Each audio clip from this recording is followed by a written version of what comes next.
അപ്പോൾ ഞങ്ങൾ കിൽച്ച്ബർഗ് സ്റ്റേഷനിലേക്ക് നടക്കുകയാണ്. അപ്പോൾ ആ വഴിയിൽ ഉടനീളമുള്ള കാഴ്ചകളൊക്കെ നമുക്ക് കാണുകയും ചെയ്യാം.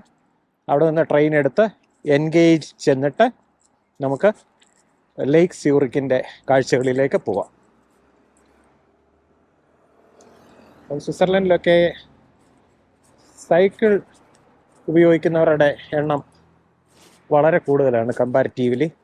എപ്പോഴും നമുക്ക് സ്ട്രീറ്റുകളിലൊക്കെ സൈക്കിൾ ചവിട്ടി പോകുന്ന ഒരുപാട് ആൾക്കാരെ കാണാൻ സാധിക്കും. യൂറോപ്യൻ രാജ്യങ്ങളിലൊക്കെ ഒരു പതിവ് കാഴ്ചയാണ്. നല്ല ക്ലൈമറ്റാണ്, നമുക്ക് ചൂടില്ലാത്തൊരു ക്ലൈമറ്റ് ആയതുകൊണ്ട് സൈക്കിളൊക്കെ ചവിട്ടി പോകുമ്പോൾ ഒരായാസം തോന്നുകയില്ല. അതും മാത്രമല്ല നിരപ്പായ പാതകളാണ്, അതൊക്കെ ഒരു അനുകൂല ഘടകമാണ്. സ്വിറ്റ്സർലൻഡിൽ ഉടനീളം പ്രത്യേകിച്ച് സ്യൂറിക്കിലൊക്കെയുള്ള സ്ട്രീറ്റുകളിൽ നോക്കിക്കഴിഞ്ഞ് കഴിഞ്ഞാൽ ഇവിടെ ഒരു പ്രത്യേകതയുണ്ട്. ഈ യെല്ലോ ട്രാക്ക്, നമുക്ക് 2 ലെയിനാണ് ഈ റോഡിലുള്ളത്. ആ 2 ലെയിനുകൾക്കും 2 വശങ്ങളിലായിട്ട് ഓരോ യെല്ലോ ട്രാക്ക് നമുക്ക് കാണാൻ സാധിക്കും. ഇത് സൈക്ലിങ്ങിന് വേണ്ടി മാത്രമുള്ളതാണ്, ഡെഡിക്കേറ്റഡ് ആയിട്ടുള്ള സൈക്കിൾ യാത്രക്കാർക്ക് മാത്രമായിട്ടുള്ളതാണ്. അപ്പോൾ അതുകൊണ്ട് തന്നെ ഇവിടെ അപകടങ്ങളൊക്കെ വളരെ വളരെ കുറവാണെന്ന് പറയാം. സൈക്കിളിൽ പോകുന്നവർക്കൊക്കെ വളരെ സേഫായിട്ട് പോകാൻ സാധിക്കും. ഇങ്ങനെയുള്ള ചില കാര്യങ്ങളാണ് നമ്മുടെ നാടുകളിൽ കാണാൻ കഴിയാത്തതെന്നുള്ളതാണ്.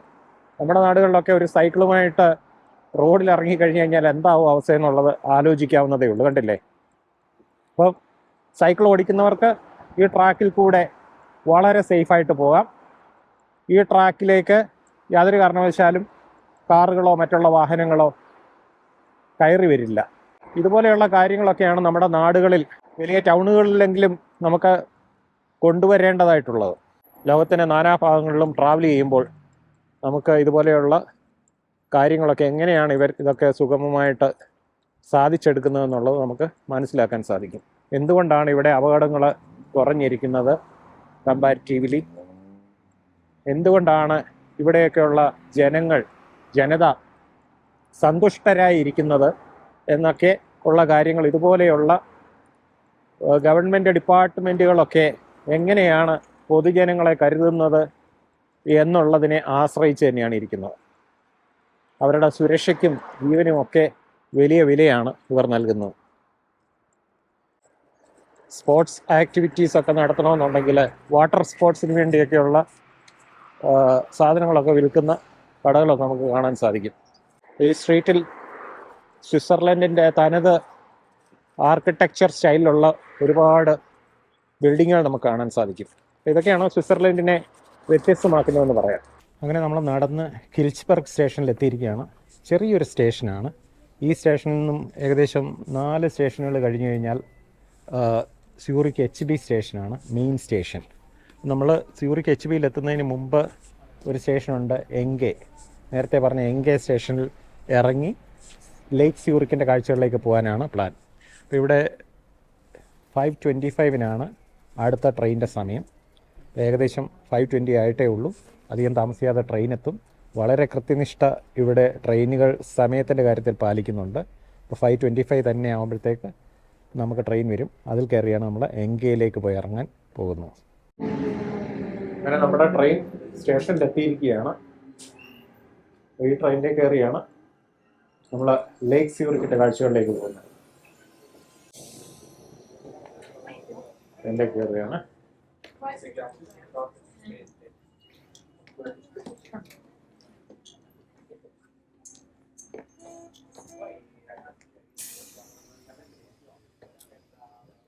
ഈവനിങ് ടൈമാണ്, നല്ല തിരക്കാണ്. ട്രെയിനിലിരുന്ന് കഴിഞ്ഞ് കഴിഞ്ഞാൽ ലേക്ക് സ്യൂറിക്കിൻ്റെ നല്ല കാഴ്ചകൾ കാണാം.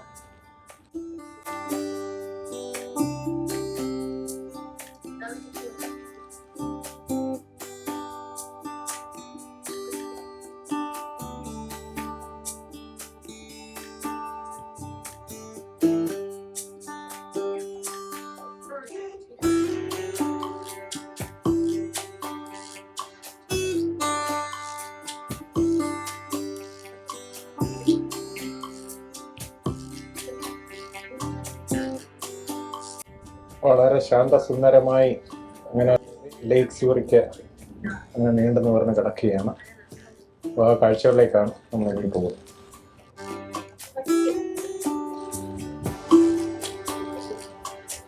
അടുത്ത സ്റ്റേഷൻ എങ്കെയാണ് എന്നുള്ളൊരു അനൗൺസ്മെൻറ്റ് ഉണ്ടായി കഴിഞ്ഞു ഓൾറെഡി. നമുക്ക് ഇതൊക്കെ എഴുന്നേറ്റ് താഴേക്ക് പോവാം. ഈ ട്രെയിനിൽ നിന്ന് ഇറങ്ങി നമുക്ക് ലേക്ക് സ്യൂറിക്കിലേക്ക് പോവുക. അതാണ് പരിപാടി.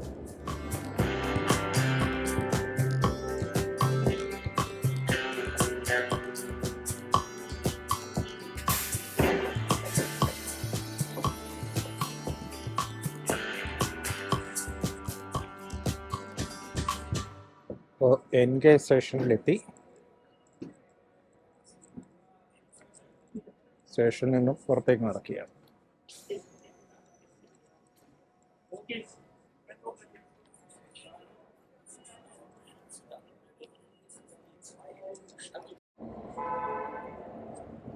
ഇപ്പോൾ നമ്മൾ എൻകെ സ്റ്റേഷനിൽ നിന്ന് ഇറങ്ങി വരുമ്പോൾ ഇവിടെയാണ് ഫിഫ മ്യൂസിയം ഉള്ളത്.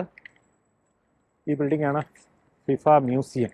ഇപ്പോൾ ഫുട്ബോൾ എൻത്യൂസിയാസ്റ്റുകളായിട്ടുള്ളവർക്കൊക്കെ തീർച്ചയായിട്ടും സ്യൂറിക്കിൽ വന്നു കഴിഞ്ഞ് കഴിഞ്ഞാൽ അവരൊക്കെ ഈ ഫിഫ മ്യൂസിയം സന്ദർശിക്കാറുണ്ട് എന്നുള്ളതാണ്.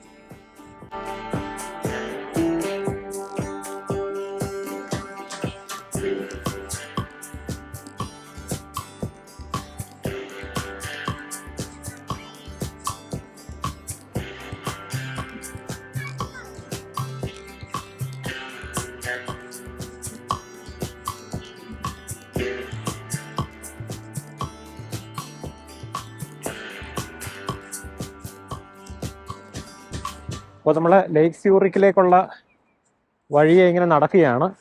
സ്റ്റേഷനിൽ നിന്ന് ഇറങ്ങി ഇങ്ങനെ നടക്കുകയാണ്. ഇപ്പോൾ ഇവിടെയൊക്കെയുള്ള കാഴ്ചകൾ നമുക്ക് കാണാം. സ്വിറ്റ്സർലൻഡിൻ്റെ തനത് ശൈലിയിലുള്ള കുറേ ബിൽഡിങ്ങുകളൊക്കെ നമുക്കിവിടെ കാണാം. വളരെ രസകരമാണ്. അതുപോലെ ആ നിറയെ പൂക്കളുമായിട്ട് നിൽക്കുന്ന മരങ്ങൾ, ഇതൊക്കെ വളരെ സവിശേഷകരമായിട്ടുള്ള കാഴ്ചയാണ് അല്ലേ. റോഡിൻ്റെ അപ്പുറത്തെ വശത്തും അതേ രീതിയിൽ ഒരു പുരാതനമായിട്ടുള്ള ഒരു ബിൽഡിംഗ് ഉണ്ട്. അങ്ങ് ദൂരെയായിട്ട് നമുക്കൊരു ചർച്ചിൻ്റെ മകുടമൊക്കെ കാണാം. നമ്മൾ നടന്ന് ഏകദേശം ലേക്ക് സ്യൂറിക്കിൻ്റെ കാഴ്ചകളിലേക്ക് എത്തിക്കഴിഞ്ഞു. ഇവിടേക്കുള്ള മരങ്ങളൊക്കെ പൂത്തു തുടങ്ങിയിരിക്കുന്നു. നല്ല സുഖമുള്ള കാഴ്ചകളാണ്.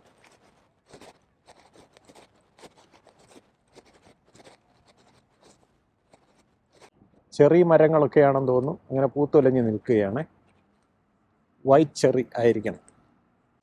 പബ്ലിക്കിനൊക്കെ വന്നിരിക്കാനും ഈ ലേക്കിൻ്റെ ഭംഗിയൊക്കെ ആസ്വദിച്ച് സമയം ചെലവഴിക്കാനും ഒക്കെ പറ്റിയ ഒരു നല്ല ഇടം. വളരെ മനോഹരമായ ഒരു ഏരിയ തന്നെയാണ്. അപ്പോൾ ഇതാണ് ലേക്ക് സ്യൂറിക്ക്. ഡ്രിങ്കബിളായിട്ടുള്ള വെള്ളമാണ് നമുക്ക് ലേക്ക് സ്യൂറിക്കിൽ നിന്നൊക്കെ കിട്ടുന്നത്. സ്വിറ്റ്സർലൻഡിൻ്റെ വലിയൊരു പ്രത്യേകതയാണ്. ഇവിടെയുള്ള ലേക്കുകളും മറ്റുമൊക്കെ വളരെ അൺപൊല്യൂട്ടഡ് ആണ്. ഒരു തരത്തിലുള്ള മാലിന്യങ്ങളും ഈ വെള്ളത്തിലൊന്നും ഉണ്ടാവില്ല. അതുകൊണ്ട് തന്നെ നമുക്ക് ധൈര്യമായിട്ട് ഈ ലേക്കിൽ നിന്നൊക്കെ വെള്ളം കുടിക്കാം. ഇത് ഇവിടുത്തെ വാട്ടർ സോഴ്സുമാണ്. സ്യൂറിക്കിലെ, പ്രത്യേകിച്ച് സ്വിറ്റ്സർലൻഡിലെ ഒരു ഭാഗത്തും ജല ദൗർലഭ്യം ഇല്ല എന്നുള്ളതാണ്. കാരണം ഈ ആൽപ്സ് അവിടെ ദൂരെയായിട്ട് നമുക്ക് കാണാൻ പറ്റും. ആൽപ്സ് പർവ്വത നിരകൾ. ഈ ലേക്ക് സ്യൂറിക്കിലെ ഈ വെള്ളത്തിൻ്റെ സോഴ്സ് എന്ന് പറയുന്നത് ആൽപ്സ് മലനിരകളാണ്. അങ്ങ് ദൂരെയായിട്ട് നമുക്ക് കാണാം ആൽപ്സ് മലനിരകൾ. അവിടെയുള്ള മഞ്ഞ് ഉരുകിയാണ് ഈ ലേക്കുകളൊക്കെ നിറയുന്നത്. അപ്പോൾ നമുക്ക് ഈ ലേക്ക് സ്യൂറിക്കിൻ്റെ തീരങ്ങളിൽ കൂടെയൊക്കെ ഒന്ന് നടന്ന് ഇവിടുത്തെ കാഴ്ചകളൊക്കെ ആസ്വദിക്കാം. ഇത് നാട്ടുതാറാവല്ല, ആക്ച്വലി കാട്ടുതാറാവ് തന്നെയാണ്. ഇതിനെ ആരും വളർത്തുന്നതല്ല. ഇത് ഇവിടുത്തെ ഈ നാച്ചുറൽ എൻവയോൺമെൻറ്റിൽ ഇങ്ങനെ യഥേഷ്ടമായിട്ട് നടക്കുന്നതാണ്. ഇത് പറന്നു പോകുന്ന താറാവാണ്. നമ്മുടെ നാട്ടിലെ താറാവ് പോലെയല്ല. ഇത് പിടിക്കാൻ ചെന്ന് കഴിഞ്ഞാൽ ഇത് പക്ഷിയെപ്പോലെ അങ്ങ് പറന്നകലും അല്ലേ. വരൂ വരൂ വരൂ വരൂ വരൂ.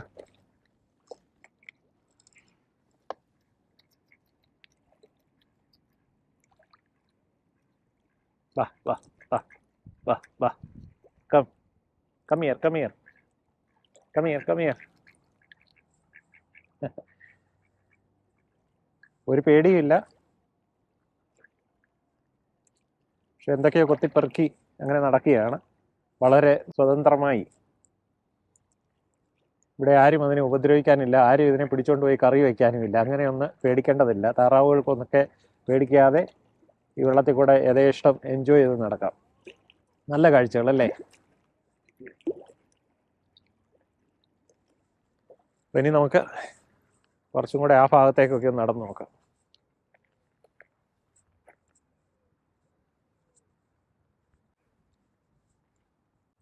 ആയിരത്തി 1833 മുതൽ 1894 വരെ ജീവിച്ചിരുന്ന ഒരു പ്രമുഖ വ്യക്തിയുടെ ഒരു സ്തൂപമൊക്കെ ഇവിടെ വെച്ചിട്ടുണ്ട്. എന്താണ് അദ്ദേഹത്തിൻ്റെ പ്രത്യേകത എന്നറിയില്ല. എന്തെങ്കിലും ഇവിടുത്തെ ഭരണകൂടത്തിൻ്റെ പഴയ കാലത്തിലെ ഏതെങ്കിലും ഒരു സാരഥിയൊക്കെ ആയിരിക്കാം. ഒരുപാട് ആൾക്കാരാണ് ഈ ഈവനിങ്ങിൽ ഈ ലേക്ക് സ്യൂറിക്കിൻ്റെ ഈ തീരത്തുകൂടെയൊക്കെ നടന്ന് ഈ ഭംഗിയൊക്കെ ആസ്വദിക്കുന്നത്. ഇവിടെയൊക്കെ നോക്കുമ്പോൾ നാച്ചുറലായിട്ടുള്ള പൂക്കളും ചെടികളും ഒക്കെയാണ്, ആരും വളർത്തുന്നതല്ല. ഇതൊക്കെ ഇവിടെ ലില്ലി ചെടികളും ഒക്കെ ഈ എൻവയോൺമെൻറ്റിൽ അങ്ങനെ തന്നെത്താനെ ഉണ്ടാകുന്നതാണ്. അത്ര സുന്ദരമായ കാഴ്ചകളാണല്ലേ. ഇതുണ്ടല്ലോ, ഇവിടെയൊക്കെ കുറേ പൂക്കളുണ്ട്. ഇതൊന്നും ആരും നട്ടു വളർത്തുന്നതല്ല, വളരെ ബ്യൂട്ടിഫുള്ളായിട്ടുള്ള പൂക്കളാണ്. കണ്ടില്ലേ?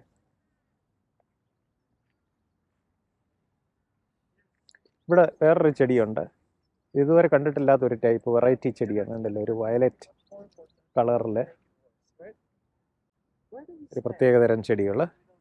ഒരു കാട്ടുചെടിയാണ്, പക്ഷേ അതിൻ്റെ ആ ഫ്ലവറിൻ്റെ ഒരു ഭംഗി കണ്ടില്ലേ, ഇത് രസമാണല്ലേ. പിന്നെ ഇത് കണ്ടില്ലേ, നമ്മളുടെ നാട്ടിലെ നെല്ലി പോലെയൊക്കെയാണ് ഇതിൻ്റെ ഇല, പക്ഷെ ഇതൊരു വളരെ തിക്കായിട്ടാണ് ഇതിവിടെ വളരുന്നത്. നമ്മുടെ നാട്ടിലെ കലംപൊട്ടി ചെടിയുടെ ഇല പോലെയൊക്കെ ഉണ്ട് ഇത്, പക്ഷെ ഇതിലെ പൂവ് വ്യത്യസ്തമാണ്. ഇങ്ങനെ ചെറിയ കാടുകൾ പോലെയൊക്കെയാണ്, കുറ്റിച്ചെടികളായിട്ടൊക്കെ ഇങ്ങനെ നിൽക്കുകയാണ്. പക്ഷേ ഇതെല്ലാം വളരെ സുന്ദരമായ കാഴ്ചകളാണ്. അപ്പോൾ ഇവിടെയൊക്കെ വന്ന് നമുക്കിരുന്ന് ഈ സായാഹ്നത്തിലൊക്കെ വന്നിരുന്ന് ഈ ഇവിടെയൊക്കെ ബെഞ്ചുകളും ഒക്കെ ക്രമീകരിച്ചിട്ടുണ്ട്. ഇവിടെയൊക്കെ ഇരുന്നിട്ട് നമുക്ക് നല്ല കാഴ്ചകളൊക്കെ ആസ്വദിച്ചുകൊണ്ടിരിക്കാം. അപ്പോൾ ഇതൊക്കെയാണ് ലേക്ക് സ്യൂറിക്കിലെ കാഴ്ചകൾ. നമുക്കിനിയും ഇങ്ങനെ നടന്ന് ഈ ഭാഗത്തൂടെ നടന്ന് അങ്ങനെ നേരെ പോയി കഴിഞ്ഞ് കഴിഞ്ഞാൽ നമുക്ക് സ്യൂറിക്കിൻ്റെ പ്രധാന നഗരത്തിൻ്റെ ഹൃദയഭാഗമായ സ്ഥലത്തേക്ക് എത്താൻ പറ്റും. അപ്പോൾ അങ്ങനെ നമുക്ക് നടന്നു പോവാം. പോകുന്ന വഴിക്കുള്ള കാഴ്ചകളൊക്കെ ആസ്വദിച്ചും പോവാം. നമ്മളങ്ങനെ നടന്നെത്തിയിരിക്കുന്നത് ബെർക്ക്ലി ഫ്ലാറ്റ്സ് എന്ന് പറയുന്ന ഒരു ഏരിയയാണ്. HPയുടെ അതായത് മെയിൻ സ്റ്റേഷൻ്റെയൊക്കെ വളരെ അടുത്തുള്ള സ്ഥലമാണ്. അപ്പോൾ ഇവിടെ വന്നു കഴിഞ്ഞാൽ നമുക്ക് ലേക്ക് സ്യൂറിക്കിൻ്റെ ഭംഗി ആസ്വദിക്കാൻ ഏറ്റവും പറ്റിയൊരു സ്ഥലമാണ്. ഒരുപാട് ആൾക്കാരാണ് ഇവിടെ നടക്കാനും ഒക്കെ ആയിട്ട് വരുന്നത്. ഈവനിങ് ടൈമിലും ഒക്കെ വന്നിരുന്ന് ഈ കാഴ്ചകളൊക്കെ ആസ്വദിക്കാനായിട്ട് ഇവിടെ ഇരുന്നിട്ട് നമുക്ക് ആൽപ്സിൻ്റെ മനോഹരമായ കാഴ്ചകൾ കാണുകയും ചെയ്യാം. കണ്ടില്ലേ? അപ്പോൾ അങ്ങോട്ട് ചെല്ലും തോറും അവിടെ കൂടുതൽ സഞ്ചാരികളുടെയൊക്കെ തിരക്കുള്ള സ്ഥലമാണ്. ആക്ടിവിറ്റീസും അതുപോലെയുള്ള കാര്യങ്ങളും ഒക്കെയുള്ള സ്ഥലമാണ് അങ്ങോട്ട് മുമ്പോട്ട് ചെല്ലും തോറും. നമ്മൾ ഈ കാഴ്ചകളൊക്കെ അവസാനിപ്പിച്ച് ബാൻഹോഫ് സ്ട്രാസയുടെ കാഴ്ചകളിലേക്കും പോകുന്നുണ്ട്. സ്യൂറിക്കിലെ പ്രധാന തെരുവാണ്. ഷോപ്പിങ്ങിനും മറ്റുമായിട്ടൊക്കെ ഒരുപാട് ആൾക്കാർ തടിച്ചുകൂടുന്ന ഒരു തെരുവ് തന്നെയാണ് ബാൻഹോഫ് സ്ട്രാസെ. അവിടെ ട്രാമുകളൊക്കെ പോകുന്നത് നമുക്ക് കാണാം. റോഡുകളിലൊക്കെ നല്ല തിരക്കായി തുടങ്ങിയിട്ടുണ്ട്. അങ്ങനെ ലേക്ക് സ്യൂറിക്കിലെ ഒരു പ്രത്യേകമായ കാഴ്ചയിലേക്കാണ് ഇനി നമ്മൾ പോകുന്നത്. നമ്മൾ നടന്നെത്തിയിരിക്കുന്നത് ബെർക്ക്ലി ഫ്ലാറ്റ്സ് എന്ന് പറയുന്ന സ്ഥലത്തേക്കാണ്, ലേക്ക് സ്യൂറിക്കിലുള്ള. ഇവിടെ നമുക്കൊരു സ്കൾപ്ചർ കാണാൻ പറ്റും. ലേക്ക് സ്യൂറിക്കിലെ ഒരു ഐക്കൺ എന്ന് തന്നെ പറയാൻ പറ്റും ഈ ഒരു സ്കൾപ്ചർ. അപ്പോൾ ഇതിൻ്റെ പുറകിലൊരു ഐതിഹ്യമൊക്കെ ഉണ്ട്. ഗ്രീക്ക് മിത്തോളജിയിലുള്ള ഒരു ഐതിഹ്യമാണ് ഗാനിമെഡ് എന്ന് പറയുന്ന ഒരു പയ്യനാണിത്. ആ പയ്യനെ ഗ്രീക്ക് ദൈവമായ സിയൂസ് ഇരിക്കുന്ന ഒരു പരുന്തിൻ്റെ രൂപത്തിലാണ് ഈ ഗാനിമെഡ് എന്ന പയ്യൻ്റെ മുന്നിൽ പ്രത്യക്ഷപ്പെടുന്നത്. അങ്ങനെ സിയൂസ് ദൈവം ഈ ഗാനിമെഡ് എന്ന പയ്യനെ അബ്ഡക്റ്റ് ചെയ്തുകൊണ്ട് പോകുന്ന ഒരു ഐതിഹ്യമാണ് ഇത്. അത്ര മനോഹരമായ ഒരു സ്കൾപ്ചറാണെന്ന് നോക്കുക. 200 വർഷങ്ങൾക്ക് മുമ്പ് 1800കളിൽ മറ്റോ സൃഷ്ടിച്ച ഒരു സ്കൾപ്ചറാണ്, മനോഹരമായ ഒരു സ്കൾപ്ചർ. അപ്പോൾ അതാണ് ഈ ലേക്ക് സ്യൂറിക്കിലെ ഒരു പ്രധാന കാഴ്ച. ബർക്ക്ലി പ്ലാറ്റ്സ് എന്ന് പറയുന്ന ഈ സ്ഥലത്ത് വന്നു കഴിഞ്ഞാൽ നമുക്കിത് കാണാൻ പറ്റും. സ്യൂറിക്കിലെ തിരക്കുകളിൽ നിന്നൊക്കെ ഒഴിഞ്ഞ് ഒരു ഈവനിങ്ങിലൊക്കെ വന്ന സമയം സ്പെൻഡ് ചെയ്യാൻ പറ്റിയ തരത്തിൽ ഇവിടെ കണ്ടില്ലേ, മെറ്റലൊക്കെ വിരിച്ച് വളരെ വൃത്തിയായിട്ടാണ് ഇവിടെയൊക്കെ സൂക്ഷിക്കുന്നത്. നല്ല ചില പൂമരങ്ങളൊക്കെ വെച്ച് പിടിപ്പിച്ചിട്ടുണ്ട്. ഇപ്പോൾ സ്പ്രിങ് ആയി വരുന്നതേ ഉള്ളൂ, ചെറിയ നിലയ്ക്ക് മൊട്ടിട്ട് തുടങ്ങിയിട്ടേ ഉള്ളൂ. ഇതൊക്കെ പൂത്ത് കഴിയുമ്പോഴത്തേക്ക് വളരെ ബ്യൂട്ടിഫുൾ ആയിരിക്കും ഈ ഭാഗങ്ങളൊക്കെ അല്ലേ. ഇങ്ങനെ ഇൻട്രസ്റ്റിംഗ് ആയിട്ടുള്ള ഒരുപാട് കാഴ്ചകൾ നമുക്ക് ലേക്ക് സ്യൂറിക്കിൻ്റെ സമീപത്തൊക്കെ കാണാൻ സാധിക്കും. ഈ കാഴ്ചകളൊക്കെ നിങ്ങൾക്ക് ഇഷ്ടപ്പെടുന്നുണ്ടെന്ന് വിചാരിക്കുന്നു. ഇനി നമുക്ക് നടന്ന് ബാൻഹോഫ് സ്ട്രാസയിലേക്ക് ഒന്ന് പോകാം. അവിടുത്തെ കാഴ്ചകളും കൂടെയൊക്കെ ഒന്ന് കാണാം. നൈറ്റ് ലൈഫ് എങ്ങനെയാണെന്നുള്ളതും കൂടെ ഒന്ന് മനസ്സിലാക്കിയിരിക്കുന്നത്. പിന്നെ ഒരു കാര്യമുണ്ട്, സ്വിറ്റ്സർലൻഡിൽ പ്രത്യേകിച്ച് സ്യൂറിക്കിലൊക്കെ വന്നു കഴിഞ്ഞ് കഴിഞ്ഞാൽ വെള്ളം കുടിക്കാതെ മരിച്ചു പോകുന്ന ഒരു പേടി വേണ്ട. കാരണം ഈ സ്ട്രീറ്റുകളിൽ എവിടെ നോക്കിയാലും ഇതുപോലെയുള്ള വാട്ടർ സോഴ്സുകൾ കാണാൻ പറ്റും. അപ്പോൾ അവിടെ നിന്നൊക്കെ നമുക്ക് ഒരു പ്രയാസവും കൂടാതെ ഈ വെള്ളമൊക്കെ കുടിക്കാം. കാരണം ഇതൊക്കെ ഡ്രിങ്കബിളായിട്ടുള്ള വാട്ടറാണ്. ഇപ്പോൾ ഇവിടെ ഇതൊരു ബൗള് പോലെ ഒരു സംഭവമുണ്ട്, കണ്ടില്ലേ. ഇപ്പോൾ ഇവിടെ വന്നു കഴിഞ്ഞ് കഴിഞ്ഞാൽ ഇതിലേക്ക് തളർന്നു വരുന്ന സമയത്ത് നമുക്ക് ഇവിടുന്ന്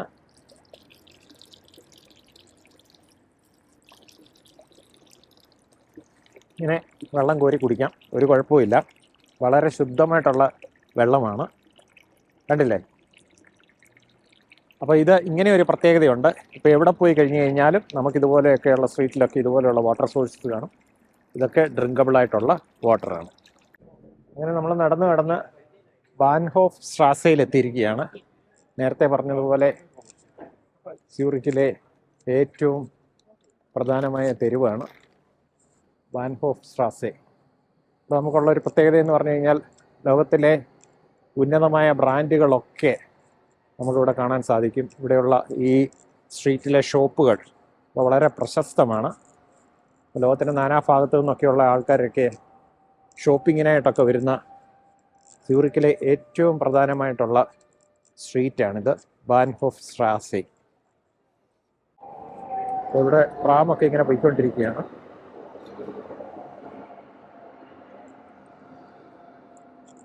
റോഡിൻ്റെ ആ ഭാഗത്ത് മനോഹരമായ ഒരു സ്കൾപ്ചർ കാണാം, ഒരു റൈനോ, കാണ്ടാമൃഗത്തിൻ്റെ ഒരു സ്കൾപ്ചറൊക്കെ വെച്ചിട്ടുണ്ട്. അതൊരു ബാങ്കാണ്. പിന്നെ ഇതെല്ലാം ഷോപ്പിംഗ് ഏരിയയാണ്. ഷോപ്പിങ്ങിനായിട്ട് സ്യൂറിക്കിൽ വരാൻ താല്പര്യമുള്ളവരാണെങ്കിൽ അവർ ആദ്യമേ വന്നിറങ്ങേണ്ടത് ഈ സ്ട്രീറ്റിലേക്കാണ്. കയ്യിൽ നല്ല കാശ് വേണമെന്ന് മാത്രം. കാരണം ഇതൊക്കെ വളരെ പ്രശസ്തമായ ബ്രാൻഡുകളാണ്, വളരെ കോസ്റ്റ്ലി ആയിരിക്കും. നമുക്കറിയാം, ഓരോ ഈ രണ്ട് ഭാഗങ്ങളിലൊക്കെ നോക്കുമ്പോഴുള്ള ഷോപ്പുകളൊക്കെ കാണുമ്പോൾ അറിയാം. ഇവിടെ കണ്ടില്ലേ, ബാൻഹോഫ് സ്ട്രാസെ അവിടെ എഴുതിയിരിക്കും, നമുക്ക് കാണാൻ സാധിക്കും. നമുക്ക് തെറ്റിപ്പോവണ്ട, ഇവിടെ വന്നു കഴിയുമ്പോൾ ഈ സ്ട്രീറ്റ് തന്നെയാണോ നമുക്ക് തിരിച്ചറിയാം. ഇവിടെ എല്ലാം ഓരോ വേൾഡിലെ ഏറ്റവും പ്രശസ്തമായ പല ബ്രാൻഡുകളും നമുക്കിവിടെ കാണാം, കണ്ടില്ലേ.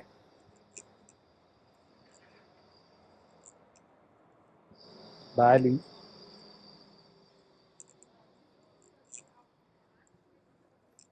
പ്രശസ്തമായ വാച്ചുകളുടെയൊക്കെ ബ്രാൻഡുകൾ.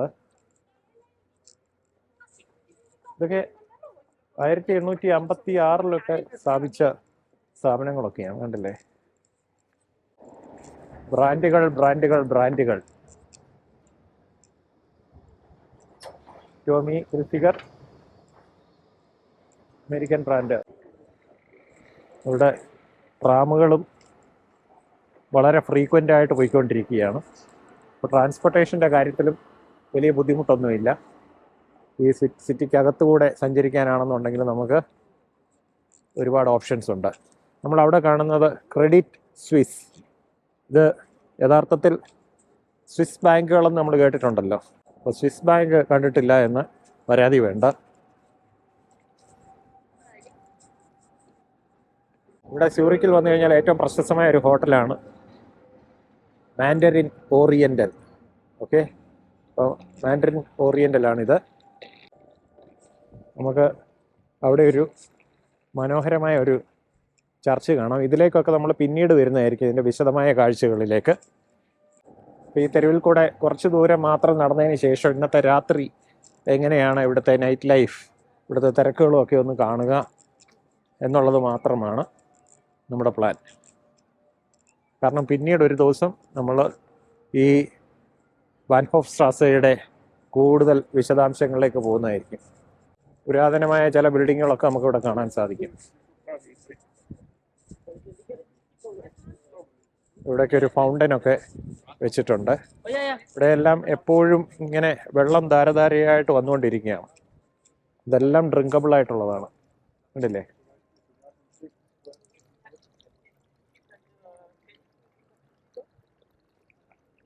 മനോഹരമായ ഒരു സ്കൾപ്ചർ.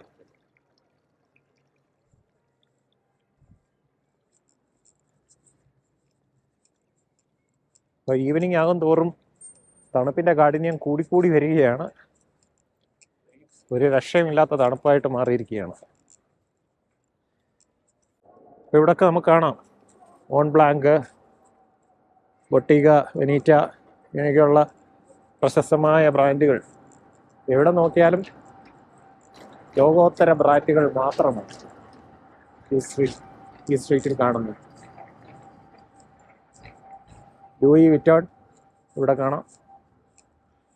ഇവിടെയൊക്കെ നല്ല തിരക്കാണ്. ഈ ലൂയി വിറ്റോണിലൊക്കെ കയറി ഷോപ്പിംഗ് ചെയ്യുമ്പോൾ ഒന്ന് ആലോചിച്ച് നോക്കണം. തീർച്ചയായിട്ടും നല്ല രീതിയിൽ കുറച്ച് കാശുമായിട്ട് വന്നെങ്കിൽ മാത്രമേ ഇവിടെയൊക്കെ ഷോപ്പ് ചെയ്യാൻ പറ്റുകയുള്ളൂ.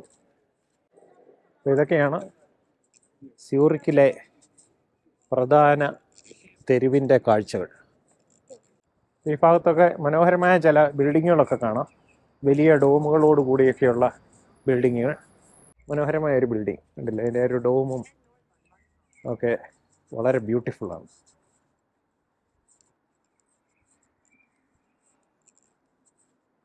അപ്പോൾ ഇനിയും തൽക്കാലത്തേക്ക് നടന്ന് ക്ഷീണിച്ചത് കൊണ്ട് ഇനി നമ്മൾ ഈ ഈവനിങ്ങിൽ കാഴ്ചകളൊക്കെ അവസാനിപ്പിക്കുകയാണ്. അപ്പോൾ ഈ ഭാഗത്തേക്കൊക്കെ നമ്മൾ വീണ്ടും ഒരിക്കൽ കൂടി വരുന്നതായിരിക്കും. അപ്പോൾ ഇനി അടുത്ത എപ്പിസോഡിൽ വീണ്ടും കാണാം. അതുവരേക്കും ബായ്. അപ്പോൾ ഇതുവരെയും എൻ്റെ ചാനൽ സബ്സ്ക്രൈബ് ചെയ്തിട്ടില്ല എന്നുണ്ടെങ്കിൽ ദയവായി നിങ്ങൾ സബ്സ്ക്രൈബ് ചെയ്യണം, ബെൽ ബട്ടൺ അമർത്തണം, എന്നാലേ നിങ്ങൾക്ക് നോട്ടിഫിക്കേഷൻ കിട്ടുകയുള്ളൂ. അപ്പോൾ നിങ്ങൾ തീർച്ചയായിട്ടും ഈ വീഡിയോകളൊക്കെ കാണുകയും പിന്നെ കമൻറ്റ് ചെയ്യുകയൊക്കെ ചെയ്തു കഴിഞ്ഞാൽ എനിക്കും അതൊരു പ്രോത്സാഹനമായിരിക്കും. കൂടുതൽ കാഴ്ചകളൊക്കെ നിങ്ങളിലേക്ക് എത്തിക്കാനായിട്ട് എനിക്ക് സാധിക്കും. നിങ്ങളുടെ സഹകരണം ഒരിക്കൽ കൂടി റിക്വസ്റ്റ് ചെയ്തുകൊണ്ട് ഇന്നത്തെ കാഴ്ചകൾ അവസാനിപ്പിക്കുന്നു. Bye for now.